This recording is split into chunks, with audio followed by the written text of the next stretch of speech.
At first, the murder didn't make sense. And that was the most terrifying part.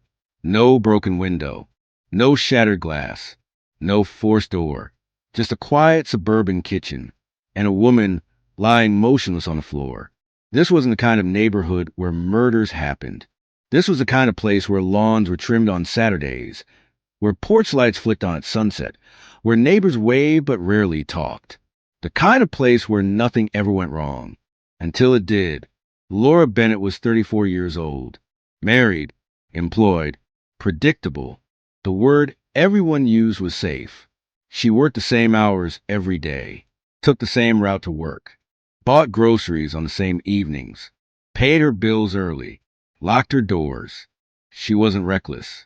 She wasn't impulsive.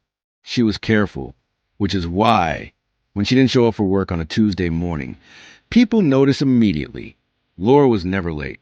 By noon, co-workers were calling her phone. No answer.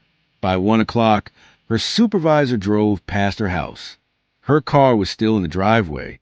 By 2 o'clock, police were knocking on her front door. No response. They tried the handle. Locked. The officers exchanged a look. Then they forced entry. Inside, the house felt wrong. The lights were on. The air was still. The silence was heavy. And there, in the kitchen, where the tile met the counter, Laura Bennett lay on the floor. She had been stabbed once. Just once. Straight through the chest. Clean. Precise. Fatal.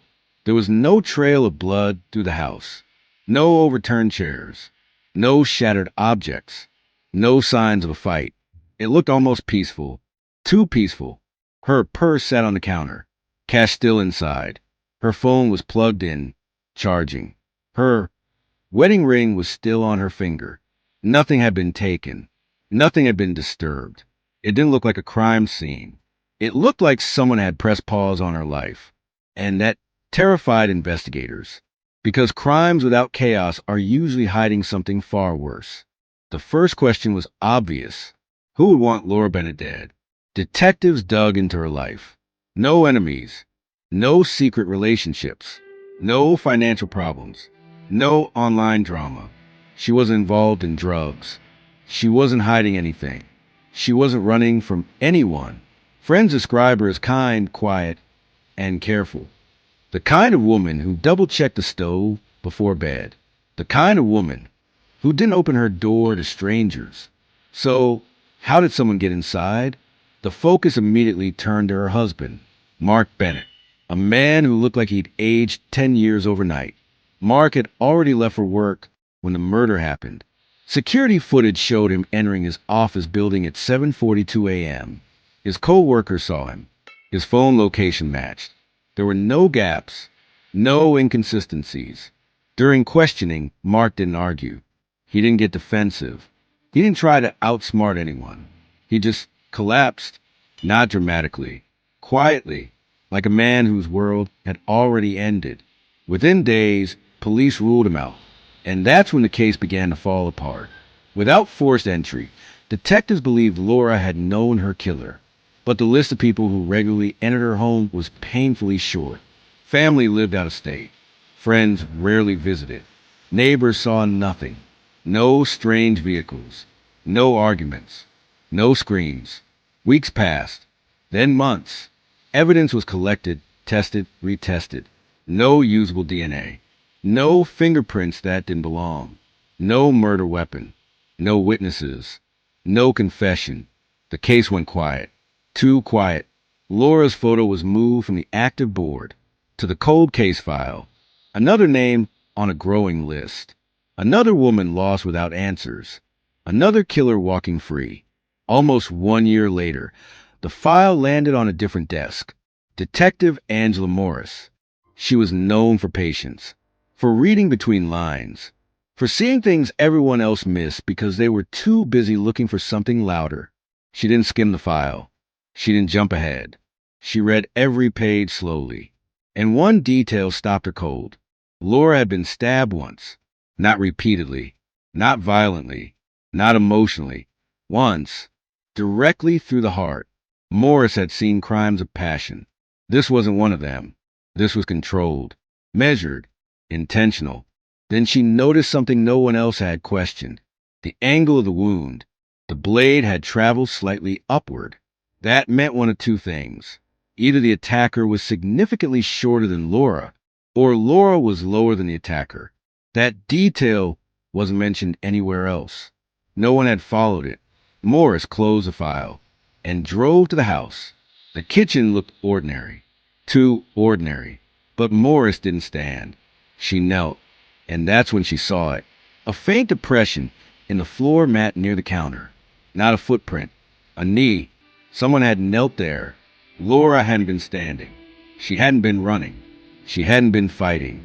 She had been kneeling, facing her killer. The realization sent a chill through the room. This wasn't a sudden attack. This wasn't rage. This was a moment. Quiet one. Forensics returned. They reconstructed the scene. Laura's knees aligned perfectly with the mat. The wound aligned with someone standing directly in front of her, not attacking from behind, not ambushing, facing her, eye to eye. And suddenly, the piece made sense. She hadn't struggled, because she hadn't been given time. Investigators re-examined phone records, appointments, past visitors. One name resurfaced. Evan Reed, a local handyman. He'd repaired a cabinet hinge months earlier. He knew the house, the layout, Laura's routine. He knew she was home alone in the mornings. He'd been questioned once, dismissed. This time was different. His timeline shifted, then shifted again. Small hesitations, long pauses. Forensic technicians re-examined the mat. Microscopic fibers. They matched Evan's work pants. When confronted, Evan didn't scream. He didn't deny it for long. He stared at the table and whispered, "I didn't mean for it to go that far." He said Laura recognized him. She trusted him. That trust gave him time. Time to close the door. Time to stand in front of her. He said she knelt because she was scared. One stab, he said, was enough. Quiet. Fast. He wiped the blade, locked the door, and walked away. For months, the murder didn't make sense, because everyone was searching for chaos. There was none. The truth was quiet.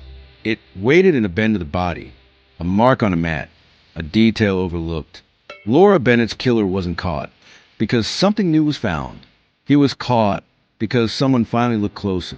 And if that detail had been missed, he would still be free. Sometimes the truth doesn't scream. Sometimes it whispers. And sometimes it waits for someone willing to listen. If this case chilled you, imagine how many others are still waiting for someone to notice the smallest detail. Subscribe for more true crime stories where justice comes from what everyone else overlooked. And if you believe Laura's story deserves to be remembered, leave a comment below. Because silence is what killers rely on, and attention is what stops them. A woman is found stabbed once in her locked kitchen, with no signs of struggle, leaving the case cold for nearly a year. A detective notices a tiny detail, a knee mark in the angle of the wound, revealing the victim was kneeling before her killer. That discovery exposes a trusted handyman and finally brings justice.